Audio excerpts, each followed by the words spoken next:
Okay, let's get this show on the road.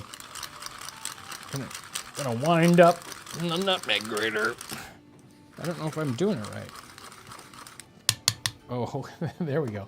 Hey, I've been waiting for this live stream all day long, and here we are. We are live. This is the Nutmeg Tavern. It's 4-ish o'clock, something like that, plus or minus, whatever it is. I'm your host, John Townsend. We're going to be talking about fun 18th century stuff. And I am joined, some people would say co-hosted, but I don't really believe that's true, by Ryan. Welcome, Ryan. Hi, everyone. The barkeep. It's great to be here. Is it? Yeah, it's great. You Just great. liar. And on the other side of the time vortex, making all things technical happen, is Aaron. Hey everyone, happy Friday. Thank you for being here. Now, this will be slightly shortened today because these guys have to get out of Dodge. They're going to drive to Detroit Toledo. Toledo! Right? Toledo. They're going to be playing a show in Toledo, so they got to leave a little early. So, Anyone in the chat who's in Toledo, come see us. Oh yeah. no, so if you want to see that kind of music, I don't know. Oh, It's not exactly hurdy-gurdy, let me tell you. Not one hurdy-gurdy solo in one song. Not a single one. Wow. Super special thanks to all the great comments and good job, Aaron and the guys on what day's video was it? Thursday's video. Was it just yesterday? Yep. So it's doing really well. That Thursday's video where Brandon put the handle in the axe, and it was a experimental video, which we like to do here on the channel. Just sort of like, hey, what if we do something completely different? Well, not completely different, but different, right? And got some really good comments on it. So if you've got comments about that type of video, good comments, kind comments, chime in. Yeah, thanks everyone for watching. Yeah. Brandon did a great job on the handle. I remember when Well. it was finished, it was like, whoa. And it was a fun edit, so good Very job. fun to edit, Good yeah. job, Aaron. Caleb shot half of it. I shot half of Okay. it. Brandon did Brandon the axe head. didn't. And He just- didn't do any shooting. Brandon did not do any selfie shooting. Robert Green says, I thought you lived in northern Indiana. We do. We do, but they're just gonna drive to go to that Toledo town. Drive it. Yeah, it's So- not that far away. Long drive. Well, when you gotta, take the horses and the buggy and Yeah. put all your It does take a while. the jug band and all that stuff on there. Takes a long time to drive that to places. It does. How big a jug do you use? That's twice my size. I have to stand on a 10-foot ladder to play the jug. Must be a real low frequency. We have trouble with 8-foot ceilings. I want to see that. Is there anything else we need to talk about before we get into some fun topic stuff? We just had a super chat pop in. Okay. What does it say? Happy Friday. Loved yesterday's video. I'm convinced that's just how Brandon lives every morning. Well, Huh? I don't know. I'll tell you. I think I see Brandon most mornings before he's had his coffee. Yeah. That's After he's had his coffee, he looks he's got a little well, more and pep in his that step. hair. I thought that was fun. You did that hair thing with him. He's Yeah. not wearing his hat. Put the hat on before you go out. I'd probably have worn that hat in the cabin at the time. We but- don't see Brandon's hair often. No. He has Oh. he He's has a a good hat on sport. almost every day. Right. He's, Yeah. Joshua L's in Super Chat. Any plans to do an episode on hunting in the 18th century and cooking game? Well, I don't have any super duper plans on that right this second. So we've experimented a little on that and it didn't work out. So, I don't know what to say beyond that. Well, we do have some small game cooking episodes Sure. that you can check sure. out on the channel. rabbit and And the the rabbit. rabbit. Yep. Well, we've done rabbit a couple of different times. Have we? We did like the jugged hair. Okay. So I guess that's not. But we didn't hunt that rabbit down. We didn't. Well, we Yeah, that's true. We did In a way, we did. very. Well, we didn't grandly hunt that rabbit down ourselves. We found it. We've got the goose and the duck. That's wild game. I don't know if that's what they're talking about. We plucked that. think they we ma- plucked that goose ourselves. the one, boy, Yes, we did. yeah. We haven't done another one like that. I'm still since. plucking it in You'll my notice. nightmares. It's like, Weekly. why is this continuing to happen to me? That was bad. Yeah, no, I don't know. We have squirrels in our future. I don't know. Yeah. Have we haven't used any bear. We've had maybe a possible chance to get bear or elk or something like We that. filmed a whole hunt one time, and it just didn't Yeah. turn into the footage That's that we because wanted. we didn't get anything. It's a lot of filming and We got a lot of dogs running around Yeah, stirring stuff up. that's it. That's it. Okay, Mary Swanson, cheers to everyone. Have a happy Thanksgiving. Gobble, gobble. Yeah. Joseph, now, I would never say gobble, gobble. I never have, but I had to read it. So there you go, Mary. You got me to say gobble, I'll gobble. have to get that on recording. Joseph is in Super Chat. Thoroughly enjoy your content. Thank you. Thank you. Moving around on me now. They're coming in. Firekeeper episode devoted to hats when? Well, we done a live stream on hats. Yeah, we've covered hats pretty thoroughly, haven't we? I don't know. Is that one public? I don't know. The The hat. old one? No, not In a this live room. stream we did. Yeah. I'm sure it is. It's in the Nutmeg archive you playlist, go. which is in the description box. Right. So check out that playlist and dig through that. We've done so many live streams that we all forget what we've done. So We've got La La Petite 94 with a super chat that says #1 fan. And now we know who that is. now we know who it is. Yeah. Thank goodness. I've been wondering who that was. Cody, during the time period you study, how was law enforcement handled? Were there people whose sole jobs was enforcing laws? I love the channel, by the way. At least in North America, not as much. It was sort of a community thing. You would sort of, get assigned to that duty for a while. It really kind of, I think, depends. The different colonies and different areas had different, let's call them traditions around that sort of thing. There was law enforcement, but it was nothing like what you expect today. And yeah, I don't know how to speak on it beyond that in a short sense. Aaron, was that you? Was that your percussion at the end of Crimson Bond? I did. Yeah, I did all the percussion on that. Okay, somebody was just asking about that. Remember the one that had when we were running in the field? Yeah, we had like pots and pans. I Yeah, was doing yeah, like that a one. paradiddle or something on Yeah, that, and yeah, then yeah. I did the snare, and yeah, I forgot about all that. Yeah, so Ivy and James were watching it, because we were talking about it last Friday, and I saw some of the shots, and I'm still flabbergasted by how good we did with some of those shots. I mean, some Yeah. of it's kind of We might be a little hard on old How do we? Crimson we might. Bond. We might. So, John, we talked about this before, but somebody's asking about an episode on uses for cattails.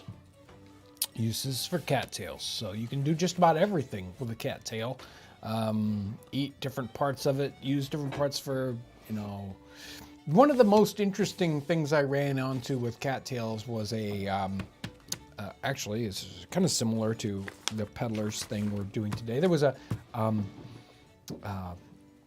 little Peddlers book that had pictures of peddlers, and one of the peddlers was selling catnip or cattail fluff to stuff pillows with.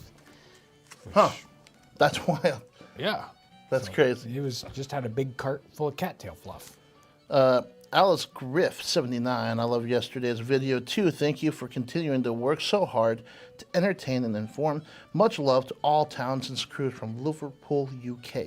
Well, thank you. Yeah, we're just trying to entertain ourselves, and we let you in on it sometimes. Yeah. Diane Norcus, my Trail Life Troop Thanksgiving dinner. Man, you tried to tongue tie me, but I got through it. My Trail Life Troop Thanksgiving dinner tomorrow will be using recipes from your holiday dinner episode. Oh, cool. Excellent one. Yeah, that's with all those Amelia Simmons episodes. And you're going to see one coming up. Is it Mondays? What? Yeah. Monday's cooking Sure. episode. Yeah, Monday's yeah, cooking yeah. episode will be sort of a redo of one of those. But yeah, because it's Thanksgiving, right? Enzo Vinci's in Super Chat bought lots of nutmeg stuff to stuff my turkey. Nice. Yeah, you got to have like a bunch of it. Okay, I've got one more. It looks like Ashley LeCount. I apologize for starting the snow talk last week. I didn't realize it was going to snowball like that. No apology necessary. You were telling the truth. If you were lying and getting us worked up, now that would have been unforgivable. It did make for some pretty video with him working in the snow. It You know. definitely was one of those like, okay, cool. Yeah. We can work with this. Yeah. And I had a really great snow walk with my son. That was a lot of fun. We did some slipping and sliding, so that was fun. Casey Wolf on Super Chat. Looking for resources on dyeing red and purple using Cudbear lichens? Ammonia? Is that lichens? Lichens? Lichens, maybe? Lichens. In caustic soda in the 18th century, apparently it was less spurious. Yeah. Even the patent was secretive about the process. Well, you know, if the process is secretive, it's going to be hard to find. So I don't know what to tell you about finding the resource into the 18th century on some of those things. They were definitely, or could be, you know, sort of trade secret-y kind of thing, and people did not want to give away their secrets. So if they had a special, neat, you know, color that they were getting at, or a special process, even though the material might be known, it's like, oh yeah, if you use that kind of lichen, you're going to get this kind of, you know, color. But you know, if you've got a special process, you're gonna sort of keep that to yourselves. And so there are some works in the 18th century where they're sort of giving away those trade secrets, but a lot of people really, you know, didn't want to give those things away. Joseph says, "Here's hoping we see some Welsh heritage stuff." Welsh cooking. Let me. I don't have a writing instrument. I can take that note for you. No, it's all right. Okay. He's gonna take a note for you. Let me think here. Oh, there's one more that's asking about more like special icons for the nutmeg for the members here on YouTube. Did we hit our limit, Aaron, or are there? No, more? it's just we need to decide what they're gonna be. Yeah, we were working on that at one time. You guys throw some ideas in here, and we'll see what we can do. Really, it's just like when I sit down to make some. That's when it will happen. So we know who to blame. Yeah. Yep, right here. Devora, my grandfather was a miller and farmer, and he had a grist mill. His property now gone from 1911 to 32. Wow. Will you do something on grist mills? I'd like to. And it's kind of been on that list of topics we'd like to touch on, but I also need to find a good grist mill to, you know, attack. I don't know if there's anything left of that grist mill up at up on 5. How old was that one? Do you know? Pretty oldish. Okay. I think that there's one in southern Indiana called Adams Mill 2. Yeah, and there's the old spring mill down there. But I don't know what. See, most of those mills aren't like stone mills anymore. They've all turned into roller mills, and you know, more modern. And you know, we want one of those cool, old style. So, mill. Somebody said the grist mill at Mount Vernon. Unfortunately, that's a heck of a drive. Yeah. Yes, Yeah. it is. Yes, That's kind of like. I mean, it's always fun to do those videos, but that takes 2 or 3 people a week to do. So Yeah. it's difficult. Yeah. All right, I think we're all caught up, John. Okay. Good. Let's. Real quick, can I? Oh yeah.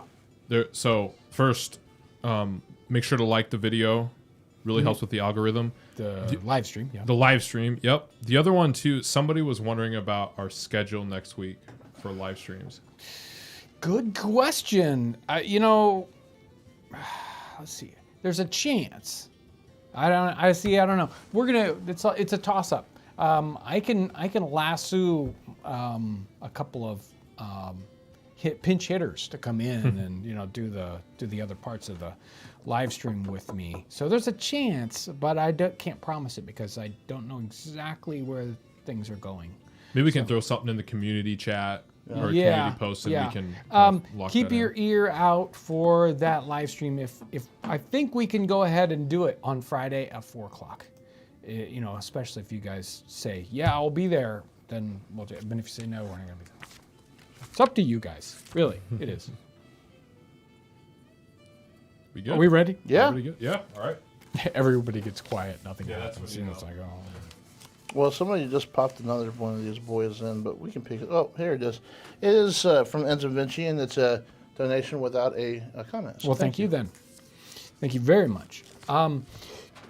Trades and peddlers. That's what today's live stream about. And we've got images, some artwork, just sort of, trades issues. And then we go into the cries of Paris. So we can see a lot of street sellers and peddlers selling items on the streets. Always a fun topic because we get to see people that aren't the high end of, so much art in the 18th century is very, very high, rich people, right? And what we want to do is see what's common life like. What's life like for everyone, just normal people. And the peddlers and street sellers are sort of down a little bit lower than the middle, maybe down very at the bottom in some cases. So we get to see life from the other side. And that's why I always enjoy this topic or the ones around it. So off we go.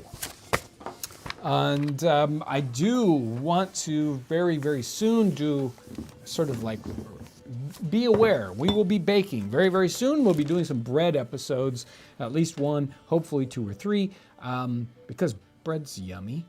And this image is mid-17th century French. It's the baker's cart. And we've got the baker's wagon in the back.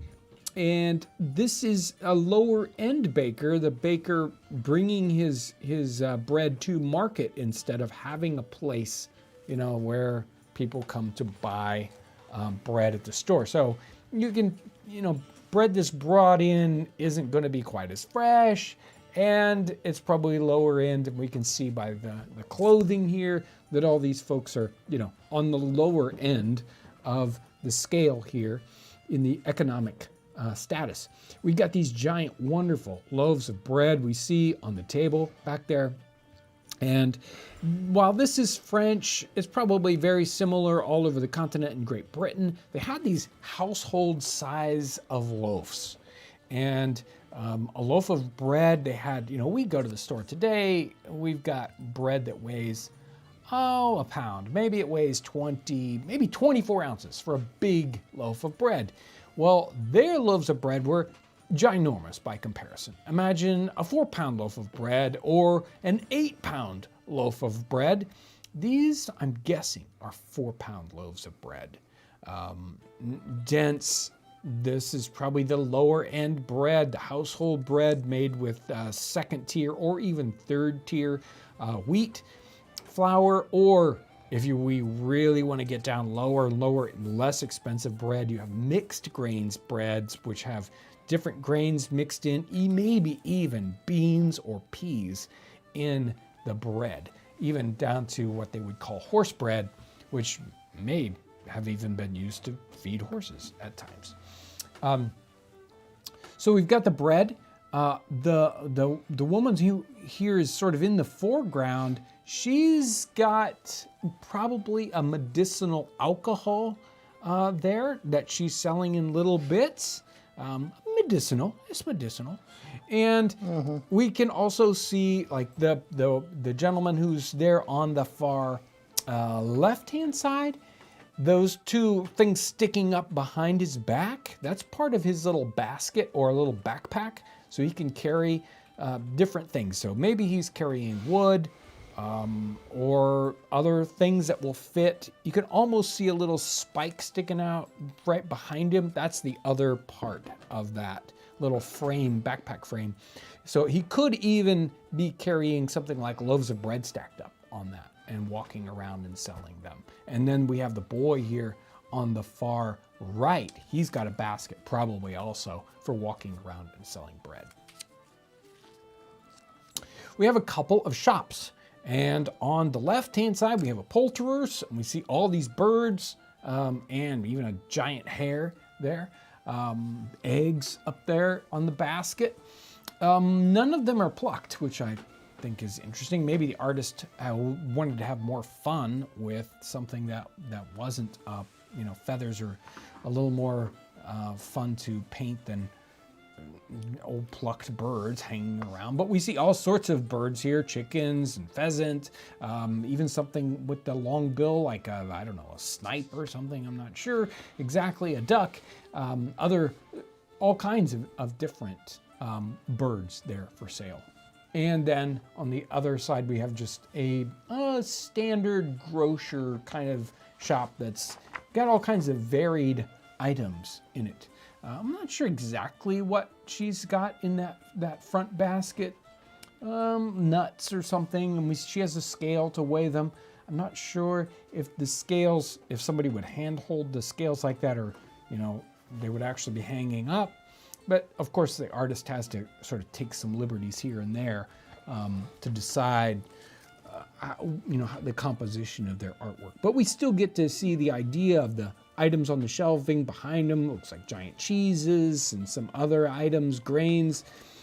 We have some band boxes up on the top and some very, very interesting little round, tiny kegs, which I would love to know exactly what was inside them. They may be simply preserved fruits or some other item. Again, almost exactly the same kind of egg basket hanging up on the wall as the left-hand picture. And then likely a giant old chunk of cheese there on the, you can imagine, it must be great cheese, if you just leave it sitting there. And the very, very interesting blanket design that basket is sitting on. You never know what you're going to find in these paintings. So someone's bringing up the idea of maybe aging the fowl and not plucking them until you're ready to cook them. Mm-hmm. Oh yeah, like hung fowl. Yes, sure, definitely.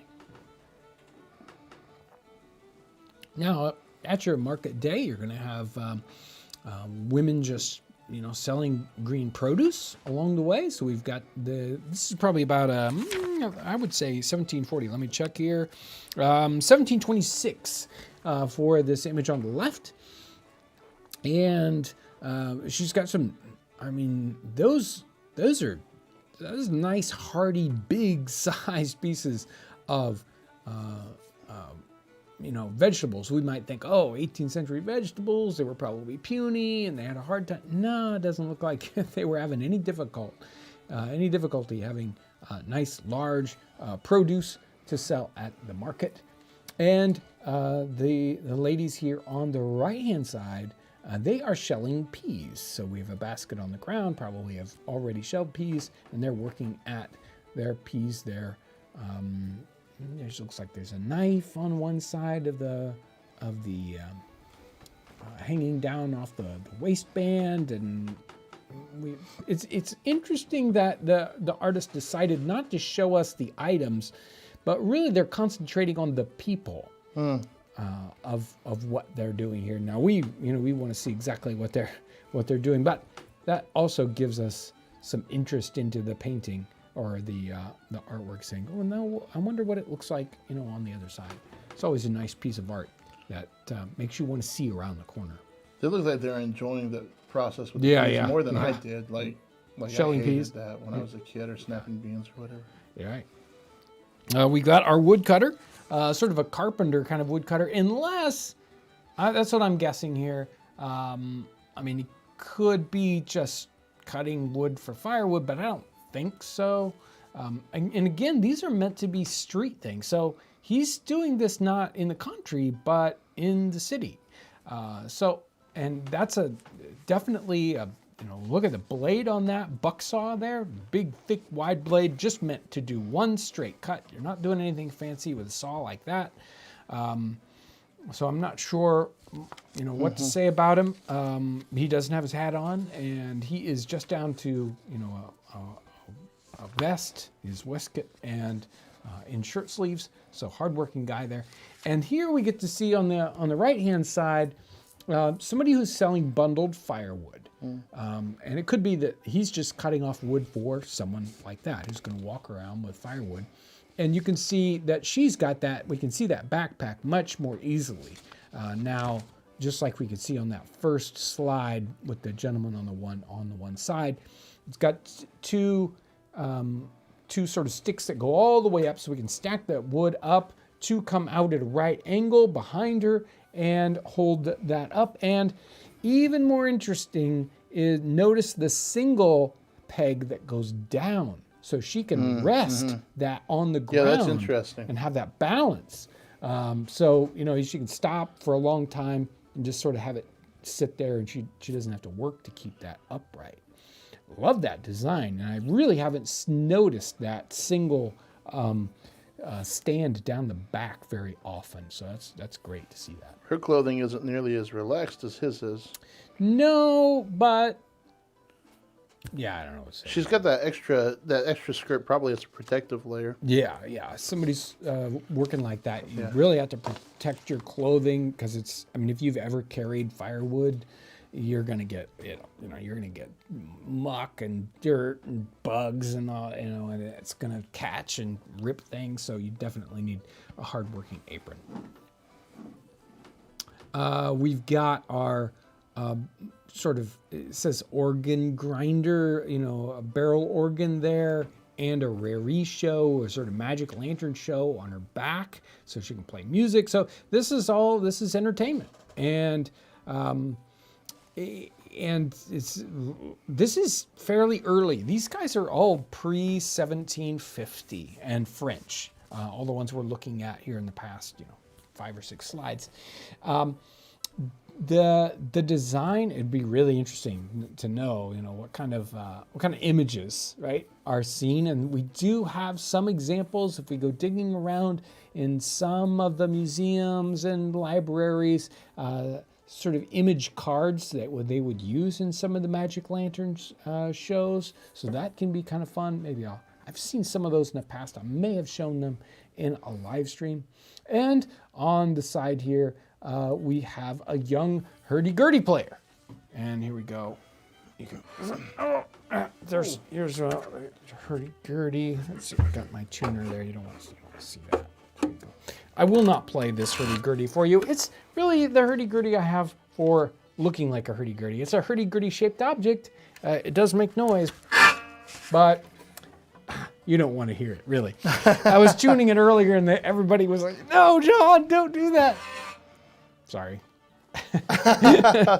So, hurdy-gurdy playing in the 18th century, you probably paid the person to go away. More than likely, it was that sort of an instrument. That's too bad. You can take us back to the slides there. Well, while we got this go quick ahead. break, I'm going to go ahead and blast through some of these. Go. Max, you're cool. Looking forward to some conversation about how challenging it was to crack those black walnuts next to you. Oh. We've got another MD Smith 702 sent in a donation without a comment. Thank you. Mr. Biz, cannot thank you enough for all you do. Food is my life, and every recipe you do is fascinating. Would love to see some butchery-related videos one day. I'd love to see that too. That'd be awesome. Food is important to most people, I've found. Were you done? No. David Parker. David Parker, just glad to watch you all live again. Thank you. Joshua is in Super Chat. Is there such a thing as a collapsible metal funnel for use with your seasoning kit? Collapsible metal funnel? I'm thinking about, those like collapsible cups, Yeah. I have not seen anything quite like that for the 18th century or for the 21st, for that matter. I don't know. Speed and Style Stoney isn't Speed and Style Tony. Sorry, Tony. Happy Thanksgiving to the Townsends crew and all of the other nutmeggers. Happy Thanksgiving. Enzo Vinci sends in another super chat without a comment, so thank you for that. Too nice, too kind. I think that I've caught everybody, so Excellent. There we go. Wonderful. Back into the study. we dive into the 18th century.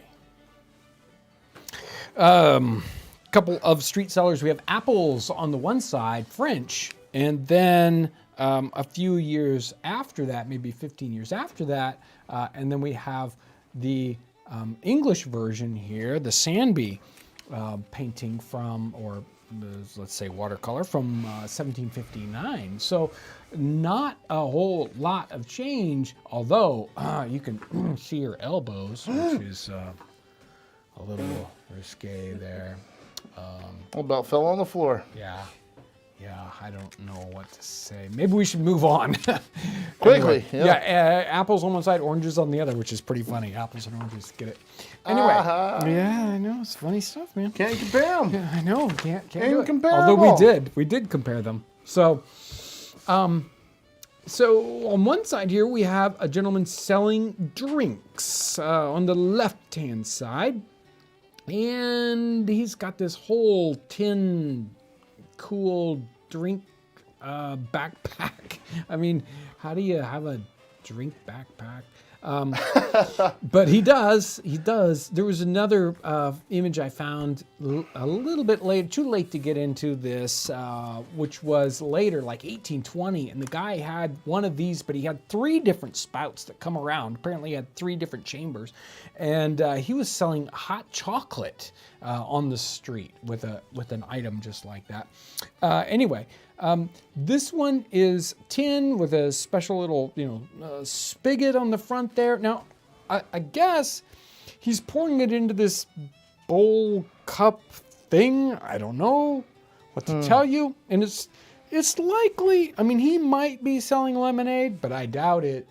It's probably something a little stronger than lemonade. And then this, the man on the right. He's dancing the jig for the people and collecting money in that big pot. No, he isn't. No, he's selling coffee. That's a giant coffee urn. And I'll bet that's some good coffee, at least as good. Boy, did everyone just want to comment on Brandon's coffee? Like that it was too thin or what? Leave Brandon alone. You guys don't know how Brandon likes his coffee. Yeah, he likes a very light coffee. Let me tell you, it was stronger than Joe Pera coffee. Was Joe was pretty... It's a reference to his show. He makes weak coffee. No, that was, well, we got what we got. Time to move on. Anyway, so there you go. I don't want to drink coffee out of something called an urn. An urn? A coffee urn, yeah. Yeah. Sure. Jeez. Sure. Okay. Hey, settle down. Is that Kay like, all right, Whoa. okay. Couple more street sellers here. We have a fish vendor. Obviously, you can tell because she's holding a fish. And the other one, we know that she's selling oysters because there are oyster shells on the ground. We can't see the oysters like flying out of the basket or anything like that. You all right? Yeah, I'm sorry. I didn't mean to say that out loud. I said I didn't know oysters flew. Well, these flew out and ended up on the ground, or else she's got a hole in the basket.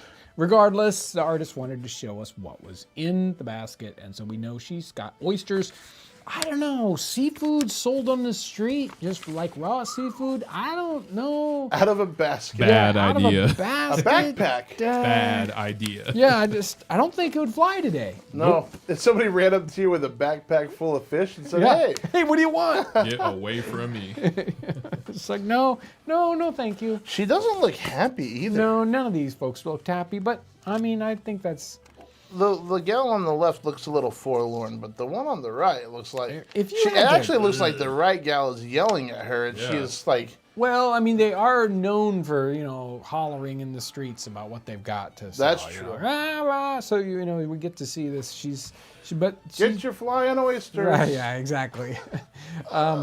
If you had to wander around holding a fish in your hand all day, it would probably look like that, too.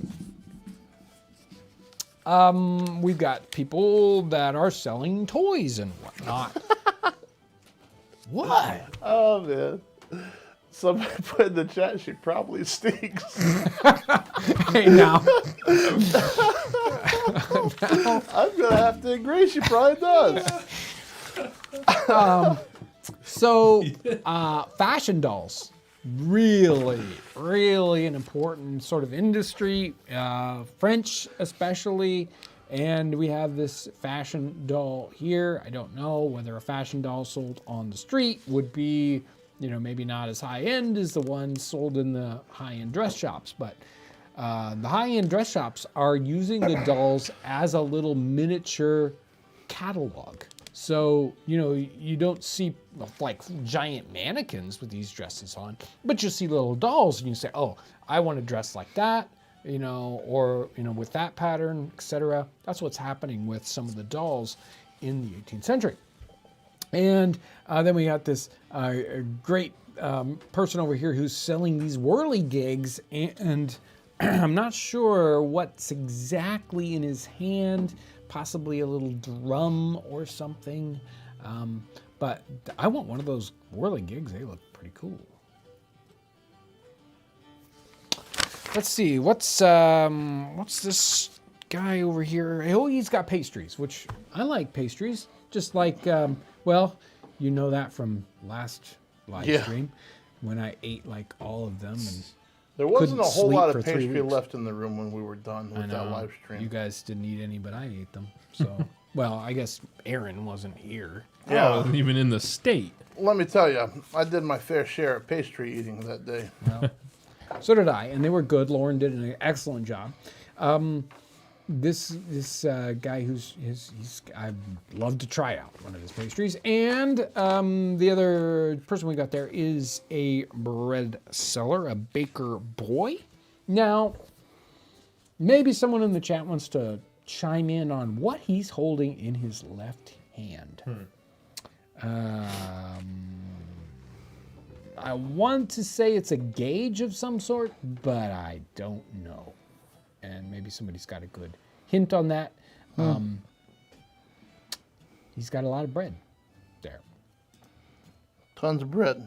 But not the giant loaves, more like just, like that 1 pound or half-pound loaf. I'm waiting to see if anybody pops in with their ideas of what that might be. Right. Keys to the bread. Yeah, that's a key to the bread. How are you going to get the bread open? This one man on the left is selling bellows and leather seals. So that's a leather seal. So they used leather for a lot of different things in the 18th century that we don't really think of anymore. So if you want a hose in the 18th century, the hose is going to probably be made out of leather. And a seal and I'm not sure, the seal he's got on his arm is big. Maybe it's for sealing, a keg or something.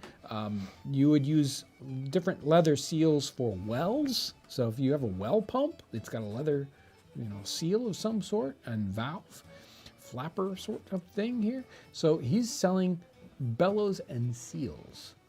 And then the gentleman here on the right, he's pictured in front of a well, and he's someone who goes around cleaning wells out. So things fall down in wells all the time. You're like, you suspend things in a well to keep them cool, and rotten people are probably throwing stuff in your well, sure. And that's bad. And accidentally things drop in, your bucket gets dropped in, and so he's got the apparatus here, the long pole with a hook on the bottom of it, and we don't know, it could be like 30 foot long for all I know. And then he's also got the rope with with different hooks, so he can go sneak down in the well and grab up buckets and everything else that's dropped down into the well. I figured you just tie a kid to a rope and lower him down. Well, that's what you would do, probably. Grab anything you need. One of your poor kids. Lower him down into the well. You want to get the soccer ball. I told you not to play with it back here. So most people think that boy was holding a scale. I don't know. Somebody said it's definitely an airlock gasket for a space pod. Yeah, quite likely. Somebody said a folding chair. We've had all sorts of responses. I doubt he would need a set of scales because the bread was weighed even before it's baked, and the bread sizes were very regular. So, regulated. When I mean regular, I mean regulated by, the local government. So it's likely he wouldn't need scales unless he was selling something else. So I don't know. Keep thinking it up. Maybe. Some people said fifes and candles and bagpipes were all suggestions as well. I'm not going to say that I know. I just don't know. Could be anything. I'll have to do some digging on that one. Could be a bouquet of newly sharpened pencils for all I know. I don't know. Let's go back to the slides. Hurry. So, the man on the left is a cobbler. Why? We do see a shoe form on one side. It looks like his jacket is hanging up back there, or something's hanging up back there. We've got this knife for cutting leather. You all right back there, Ryan? Yeah. You sound snoozy. No, I'm not snoozy. I was trying not to sneeze. He's got some, I see. And he's got some crazy hair, and he wants to sew up some shoes. The gentleman on the right is a barber, and we know he's a barber because he's got a barber's bowl so he can bleed you, and check out that hair. We have a lantern seller. I wish we had lanterns quite like that. I love the round door, the round lanterns, and the quite likely that's not glass in the front of those, but horn, because it's rounded shaped like that. It's hard to get glass to do that. It's more likely a piece of horn. And then we have the standard square lantern. Here, the person just holding a lantern. I don't know what they say. She's a reseller of items, so she's like selling used stuff, so she's got a used lantern to sell. Flower sellers. So we got the French flower seller, and then much later we've got flower seller from, so one's really early, 1660, and then the other one's late, 1750s.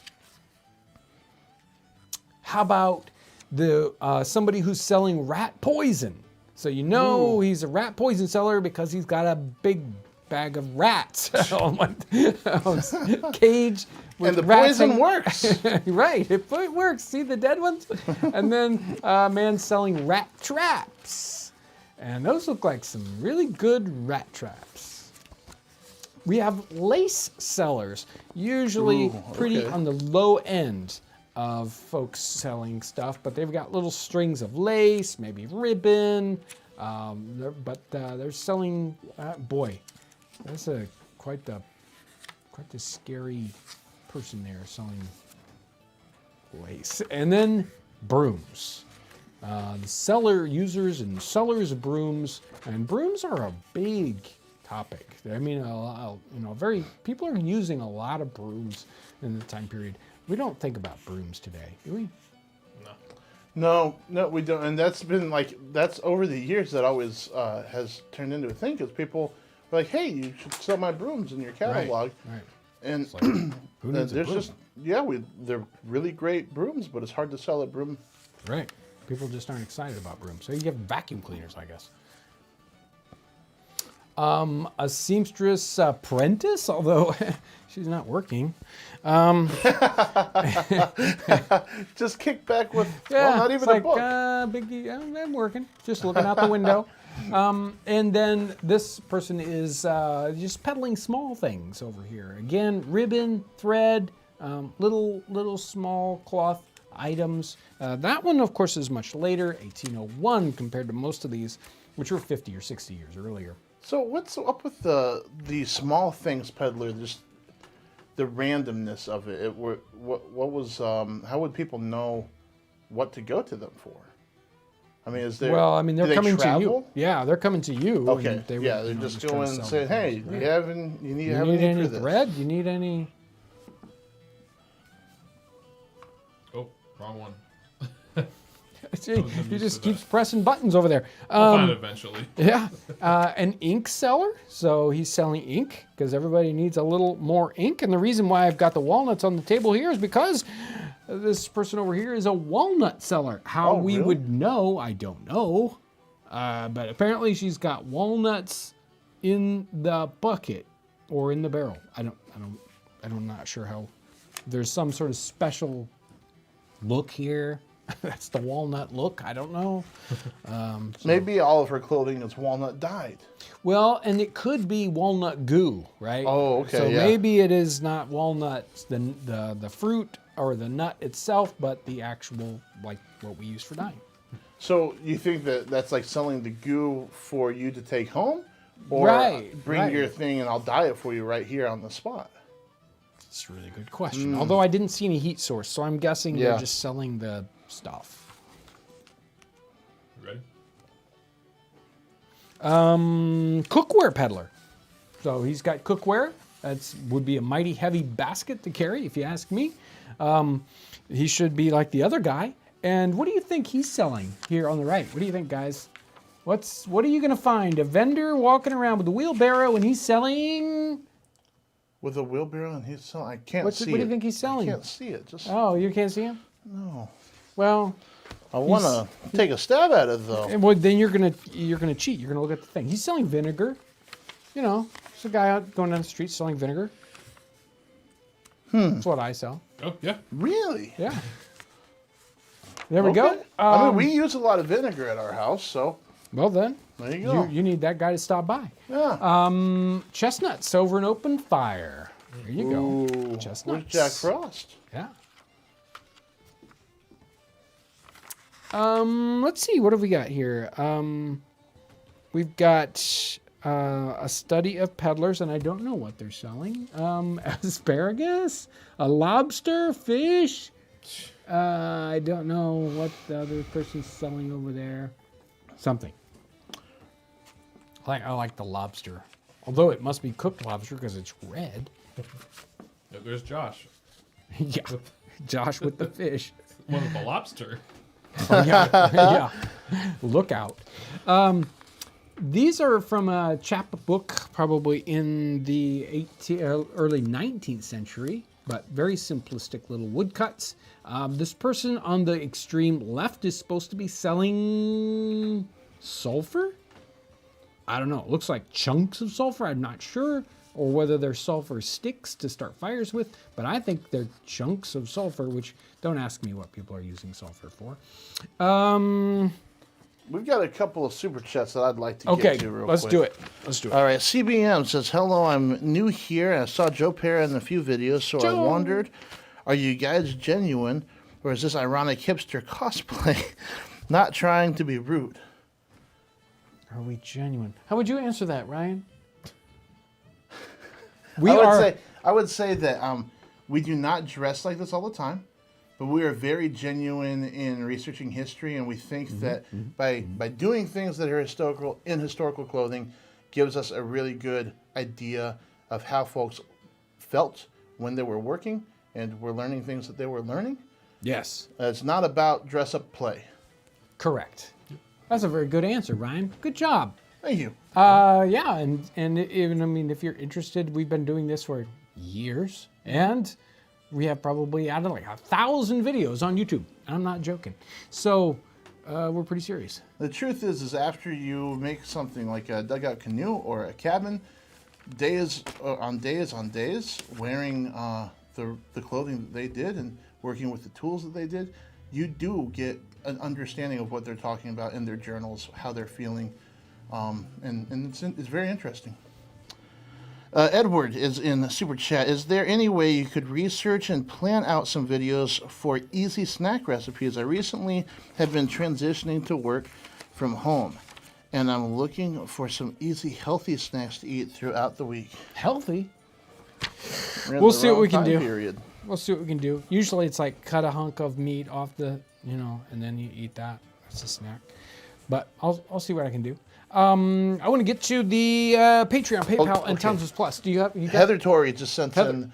Yeah, it's just a donation without a comment. So thank you for that. Thank you, Heather. Brand new Patreon people this week. Mary Jane McGuire, Penny Bright, Drea, Tim I should have figured out how to say this. Reevely, And Christopher Ford is in PayPal.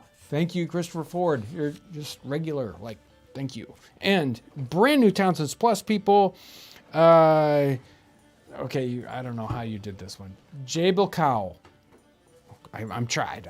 Okay. Sam K, Harold B, Rachel M, Michael H, Sarah Scarf, and Donald M. All those folks help us out, whether it's on Patreon or just straight up PayPal or Townsends Plus, brand new Townsends Plus members. There's also people that have membership on just YouTube, which is really a fun way to help support us. And then, of course, you guys are supporting us in Super Chat. So, wow.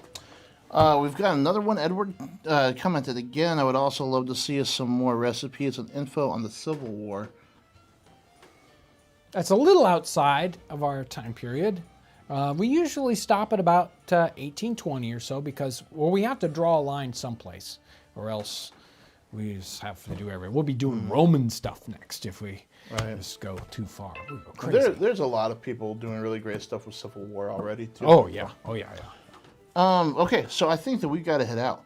We do. In all seriousness, if you guys are in Northwest Ohio, Aaron and Caleb and I and another friend of ours are playing a show tonight in Toledo and one tomorrow in Lima. And if you want the details on that, go to Instagram, look up Ryan Kerr Music, and all the details are there. But we'd love to meet you if you guys want to come and listen to some rock and roll. Thanks. Ryan Kerr Music, Instagram. Check that out. And I promise they won't have a hurdy-gurdy with them. I won't let them take the hurdy-gurdy. We're bringing the Tromba Marina, though. Well, yeah. Everybody's got to have that. Thank you so much for joining us in the Nutmeg Tavern today. It's always great to interact with all you folks, and it's a totally different way than videos are. There's all these different ways, and they're just so different from each other, so I enjoy them all. So thank you so much for joining us in the Nutmeg Tavern today. Thank you for all your amazing support, whether it's Patreon or PayPal, Townsends Plus, and especially all you folks that go out and purchase things on the website. So that's great too. So thank you for what you do. You guys help make this channel do what it does. I mean, we wouldn't be able to do it without you. So thank you so much. Thank you, Aaron. Thank you, Ryan. Have a safe trip to Toledo, and we will see you folks. Edward is one more super chat without a comment. Okay, thank you, Edward. Make sure to stay tuned. I will try to do a live stream for you folks. It'll definitely be different on next Friday. So have a great weekend, and thanks for watching.